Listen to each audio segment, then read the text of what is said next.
It's your typical swinging single scene, but swing to the other end of the bar and singles are keeping one eye on their date and the other on the clock.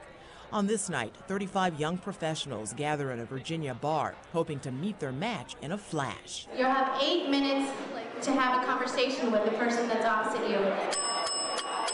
And the musical chair-style dating game begins. But is 8 minutes really long enough to find your soulmate? We follow 29-year-old Bess to see for ourselves. Go ahead. And she's off. Wow. Date number 1. Rapid-fire questions. So do you live in the area then? So do you hang out in the area? What made you decide to move down to this area then? She seems to enjoy herself, but the clock is ticking, so it's off to the next date. Hello.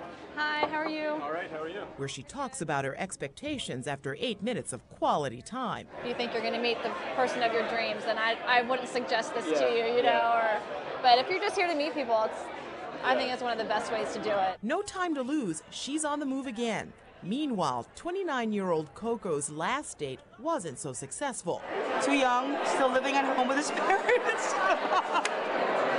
Who knew 8 minutes could last so long? That's why 8 minutes is great. If it didn't work out, then you have 8 minutes and you move on. That is so awesome. And that's exactly what Bess does. She says each date is better than the last until I am dateless on my last date. No! stood up, but not for long. A guy from the other side of the bar makes a move. I'm not really part of this group, but I was wondering, since you're sitting alone, I'd be able to ask you my list of questions. That never happens to me. So daring singles never fear.